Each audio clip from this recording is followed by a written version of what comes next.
درود پاک پڑھنے کے بے شمار فضائل و برکات ہیں۔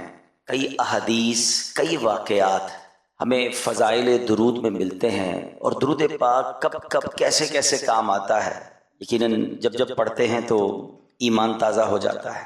ایک بڑی پیاری حدیث جو میرے شیخ طریقت امیر اہل سنت نے ایک بڑی پیاری کتاب لکھی ہے، میں آپ کو ریفر بھی کروں گا کہ وہ بکلیٹس ضرور حاصل کریں، اربعین عطار کے نام سے، جس میں آپ نے مختلف حدیثوں کو جمع کیا ہے۔ اربعین عطار کا والیوم نمبر 2 ہے، قسط نمبر 2 ہے، اور اس کا پیج نمبر 16 اور حدیث پاک نمبر بھی 16 ہے۔ دا بیوٹیفل حدیث۔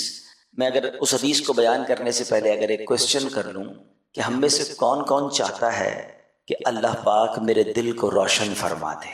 یقیناً ہر کوئی چاہتا ہے۔ کون مسلمان ہوگا جو نہ چاہے کہ میرا دل نورانی ہو جائے، میرا دل روشن ہو جائے؟ But what is the way to make your heart enlighten? کیسے ہمارا دل روشن ہوگا، کیسے نورانی ہوگا؟ تو آئیے انہی سے پوچھ لیتے ہیں جن کا دل رب نے نورانی بنایا ہے، جن کا دل کیسا تھا، مبارک دل کہ جس کو ایک بار نہیں، آپ کی حیات طیبہ میں 4 بار آپ کے دل مبارک میں نور کو داخل کیا گیا، سینے کو کھولا گیا۔ شق صدر جو ہے یہ نبی پاک کا معجزہ ہے۔ اور دل اقدس کیسا ہے کہ اعلیٰ حضرت لکھتے ہیں نا کہ تو جو چاہے تو ابھی میل میرے دل کے دھلیں، تو جو چاہے تو ابھی میل میرے دل کے دھلیں، کہ خدا دل نہیں کرتا کبھی میلا تیرا۔ وہ آقا فرما رہے ہیں، وہی فارمولہ دے رہے ہیں کہ دل روشن کیسے ہو سکتا ہے۔ ویری شارٹ اینڈ سویٹ حدیث پاک۔ نبی پاک فرماتے ہیں من اکثر الصلاۃ علی نور اللہ قلبہ، جو مجھ پر زیادہ درود شریف پڑھے گا اللہ عز و جل اس کا دل روشن فرما دے گا۔ یعنی کمال کا وظیفہ ہے کہ کتنے فوائد ہیں۔ اگر درود پاک کے کبھی بیٹھ کے لسٹ ڈاؤن کرے نا کہ کتنی برکتیں درود پاک کی، تو آپ کو شاید لسٹ بنتی چلی جائے گی۔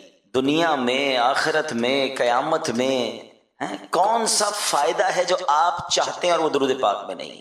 میں ایک چھوٹی سی سمری بیان کر دیتا ہوں۔ نیو ایئر ریزولوشنز پر بڑی بات ہوتی ہے کہ جناب یہ سال آپ کیسا گزارنا چاہتے ہیں، زندگی میں کیا بدلاؤ لانا چاہتے ہیں۔ تو لیٹس سٹارٹ فرام درود پاک، کیونکہ اگر میرا دل ہی روشن ہو جائے تو اس سے اچھا فیصلہ کیا ہوگا؟ دل ہی نورانی ہو جائے تو اس سے اچھا ڈیسیژن کیا ہوگا؟ تو اب ذرا اگر ہم کبھی، میں آپ کو ایک سوال کرنا چاہوں گا کہ کبھی بھی فارغ بیٹھے ہو نا تو ایک لسٹ بنائیں کہ what will you want in this دنیا at the time of death and at the time of hereafter, اور ان ہیئر آفٹر۔ آپ دنیا میں کیا چاہتے ہیں، مرتے وقت کیا چاہتے ہیں، اور آخرت میں کیا چاہتے ہیں؟ ایک مسلمان ہونے کی حیثیت سے کبھی آپ لسٹ ڈاؤن کیجئے گا جو آپ کی خواہشیں ہیں، کیوں سمجھ لیں ایک گلدستہ آپ کی طرف بڑھاتا ہوں، ہر جملے پر آپ سبحان اللہ بھی اللہ کے ذکر کی نیت سے کہتے جائیے گا تو انشاءاللہ جنت میں درخت بھی لگتا جائے گا۔ آپ اگر چاہتے ہیں کہ آپ کی عزتوں میں اضافہ ہو تو درود پاک پڑھیے۔ آپ چاہتے ہیں کہ آپ کی روزی میں برکت آ جائے، درود پاک پڑھیے۔ آپ چاہتے ہیں کہ ذلت و رسوائی سے محفوظ رہیں تو درود پاک پڑھیے۔ آپ چاہتے ہیں بیماریاں دور ہو جائیں تو درود پاک پڑھیے۔ آپ چاہتے ہیں چہرہ روشن ہو جائے اور دل نورانی ہو جائے تو درود پاک پڑھیے۔ آپ چاہتے ہیں آپ کی زبان میں تاثیر آ جائے، آپ کی باتیں لوگوں کو سمجھ آنے لگ جائیں، آپ کی باتیں دل میں اترنے لگ جائیں، آپ درود پاک پڑھیے۔ آپ چاہتے ہیں کہ جناب قرضے سے، پریشانی سے، ٹینشن سے آپ دور رہیں، بلاؤں سے دور رہیں تو درود پاک پڑھیے۔ آپ چاہتے ہیں کہ مرتے وقت نبی پاک کا دیدار نصیب ہو جائے تو درود پاک پڑھیے۔ آپ چاہتے ہیں کہ ایسے قبر میں جاؤں جیسے نبی پاک اپنے ہاتھوں سے قبر میں اتار رہے ہیں تو درود پاک پڑھیے۔ آپ چاہتے ہیں قیامت تک میری قبر میں نور مصطفیٰ جگمگاتا رہے تو درود پاک پڑھیے۔ اچھا، آپ چاہتے ہیں کہ محشر کے دن نبی پاک کے پرچم تلے اٹھنا نصیب ہو تو درود پاک پڑھیے۔ حوض کوثر پر جاؤں تو میرے آقا مجھے پہچان لیں تو درود پاک پڑھیے۔ اور آپ چاہتے ہیں حساب کتاب آسانی سے ہو جائے تو درود پاک پڑھیے۔ آپ چاہتے ہیں جنت میں آقا اپنے ساتھ لے جائیں تو درود پاک پڑھیے۔ مدینے جانا چاہتے ہیں تو درود پاک پڑھیے، اور نبی پاک کی دید کرنا چاہتے ہیں تو درود پاک پڑھیے۔ اب مجھے سچ بتاؤ کچھ باقی رہ گیا ہے؟ اب اس لسٹ میں اور کچھ باقی ہے جو آپ کو چاہیے تھا اور نہیں میں نے بیان کیا۔ دنیا میں، مرتے وقت اور آخرت میں اور کیا چاہیے کسی مسلمان کو؟ کہ روزی میں برکت رہے، قرضوں میں ڈوبا نہ رہوں، پریشانیوں سے بچتا رہوں، عزتوں میں اضافہ ہو، دل روشن ہو جائے، مرتے وقت آقا کا دیدار ہو جائے، آقا جنت میں ساتھ لے جائے، واٹ ایور آئی نیڈ۔ میں نے جتنی باتیں بیان کی ہیں اگر کچھ لوگوں کا مطالعہ ہوگا تو شاید انہیں ہر جملے پر کوئی روایت یاد آ رہی ہوگی۔ یہ ساری باتیں کم و بیش حدیثوں میں اور روایتوں میں صراحتاً موجود ہیں۔ مجھے بتاؤ نا، اتنا کچھ ہو درود پاک میں، اور پھر بھی میں درود پاک نہ پڑھوں، پھر بھی جناب فضول باتیں تو جتنی کروانی کروا لیں، مگر میرے پورے ٹائم ٹیبل میں کوئی درود ٹائم نہ ہو، ایسا نہ کریں۔ Let's make a beautiful resolution, beautiful intention from today, کہ آج سے یہ نیت کر لو کہ انشاءاللہ اب روزانہ کثرت کے ساتھ درود پاک پڑھیں گے انشاءاللہ۔ میری زبان جو ہے نا، یقین کریں، میں آپ کو بلیو کریں کہ جن کی عادت ہے یا جن کی جو عادت کریں گے وہ خود دیکھیں گے، اگر زبان ذکر و درود سے ترک کر دی نا آپ نے، آپ کے بہت سارے پرابلمز، کلیمٹیز خود ہی خود حل ہونا شروع ہو جائیں گے، کیونکہ اللہ کا ذکر رحمتیں لاتا ہے، نبی پاک کا ذکر رحمتوں کی برسات کرتا ہے، تو رحمت برسے گی تو ٹینشن دور ہی ہوگی نا، ٹھیک ہے نا۔ اللہ کا ذکر نہیں کرتے کچھ لوگ، پورا پورا دن گزر جاتا ہے، حالانکہ کتنی the best easy good deed, easiest good deed جو ہے، آسان ترین نیکیوں میں سے یہ نیکی ہے کہ بندہ ذکر الہی کرتا رہے، درود پاک پڑھتا رہے، بیٹھے بیٹھے نیکیاں مل رہی ہیں نا۔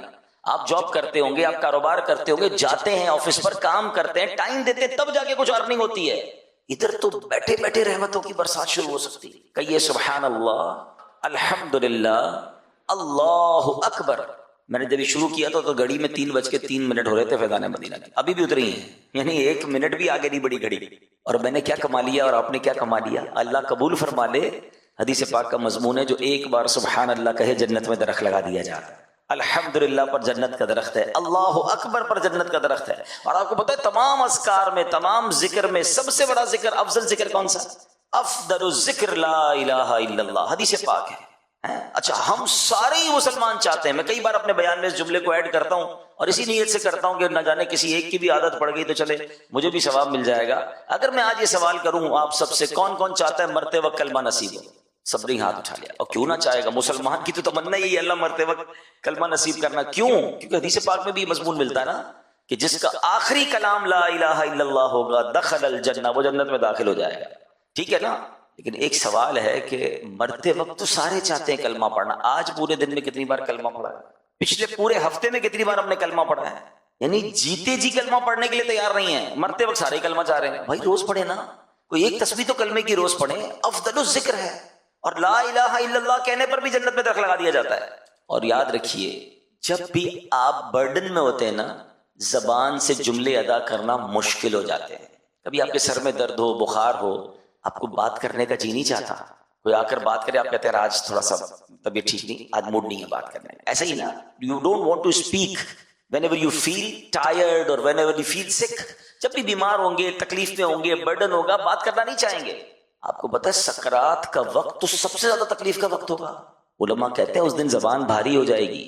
اپنی زبان کو کلمے کا عادی بناؤ تاکہ سکرات کے وقت بھی کلمہ نکل جائے، زبان سے ادا ہو جائے۔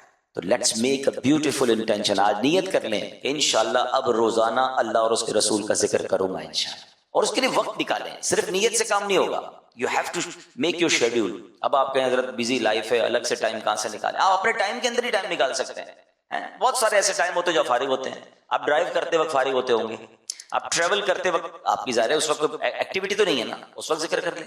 آپ پلان کر لیں کہ جب بھی ٹریول کروں گا میری زبان درود پاک پڑے گی، ذکر اللہ کرے، تسبیح جیب میں رکھنا شروع کر دیں، گاڑی میں رکھنا شروع کر دیں۔ جب بھی واک کریں تو واکنگ ٹائم کو ذکر درود ٹائم بنا دیں، مزے کو مزہ آ جائے گا، آپ حیران ہو جائیں گے اتنے سارے ذکر اور اتنے سارے درود پڑھ لیں گے آپ۔ بس بات یہ کہ ذہن بننے کی دیر ہے کہ یار میں یہ چنک آف ٹائمز جو ہیں اس کو یوز کروں۔ آئیے میں آپ کو ایک بڑا کمال کا ایمان افروز واقعہ سناتا ہوں، اور یقین کریں یہ ہسٹوریکل واقعہ ہے، مگر اس میں آپ کو اسلام کی وسعت، نبی پاک علیہ الصلوۃ والسلام کا بڑا دل، اور پھر سبحان اللہ میرے رب کی رحمت کیسی ہے، یہ سب باتیں آپ کو اس واقعے سے سیکھنے کو ملیں گی۔ پہلے تو یہ آپ کو یاد ہونا چاہیے کہ سرکار دو عالم صلی اللہ تعالی علیہ وسلم کے ایک بڑے ہی پیارے چہیتے صحابی اور چچا، وہ کون ہیں؟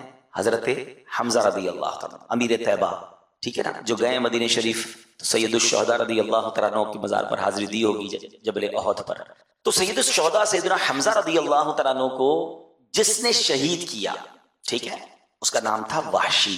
وہ ایک حبشی غلام تھے، اور ان کو آرڈر دیا تھا ایک خاتون نے کہ آپ نے جا کر حضرت حمزہ کو ٹارگٹ کر کے آپ نے شہید کرنا۔ اس خاتون کو بدلہ لینا تھا بدر کا۔ بدر کے مارکے میں حضرت حمزہ کے ہاتھوں بہت سارے غیر مسلم ہلاک ہوئے تھے، تو اب اس کا ریونج تھا۔ لیکن اس ریونج میں ایک اور کام ہوا کہ حضرت حمزہ کو شہید کرنے کے بعد معاذ اللہ آپ کے جسم کو کاٹا گیا اور آپ کے جگر کو بھی چبایا گیا۔ اور یہ نبی پاک علیہ السلام کے لیے بہت تکلیف دہ تھا. ایک تو پیارے آقا بہت کلوز تھے حضرت حمزہ رضی اللہ تعالیٰ سے, اور پھر جب یہ معاملہ ہوا تو آپ بڑی غمگین ہو گئے, بہت آنسو نبی پاک کی آنکھوں سے بہے, اور نبی پاک بہت یاد فرماتے. اتنا پیار تھا کہ پیارے آقا علیہ السلام کونین کے والی ہوتے ہوئے کم و بیش ہر ہفتے حضرت حمزہ رضی اللہ تعالیٰ عنہ اور شہداء احد کی مزار پر کرم فرمانے کے لیے تشریف لاتے تھے. ابھی آپ غور کریں گے, نبی پاک کسی کی قبر پر چلے جائیں تو پھر اس پر رحمتوں کی برسات کا عالم کیا ہوگا. تو اتنا کلوز ریلیشن, لیکن وسعت قلبی, معافی اور درگزر اور اسلام سے محبت دیکھیں. اچھا یاد رہے کہ اس خاتون نے بھی, وحشی نے بھی پھر اسلام قبول کر لیا. اب یہ دونوں صحابی ہیں تو اب ہم ان کے بارے میں کوئی مائنس بات نہیں کریں گے. جب اللہ رسول نے معاف کر دیا تو ہم کون ہوتے ہیں بات کرنے والے. مگر میں بتانے کے لیے کہہ رہا ہوں کہ کتنا بڑا معاملہ تھا یہ. لیکن ہوا کیا کہ نبی پاک علیہ الصلوۃ والسلام نے اپنا ایک قاصد بھیجا, اپنا ایک نمائندہ بھیجا. کس کے پاس؟ وحشی کے پاس, جو اس وقت ایمان نہیں لائے تھے, کہ وحشی کو جا کر اسلام کی دعوت دو. اب آپ غور کریں کتنی بڑی مہربانی تھی. معاف تو کر دیا, مگر کسی کو کفر سے نکال کر اسلام میں داخل کر دینا, اس پر کتنا بڑا احسان ہے. اس کی تو آخرت بن جائے.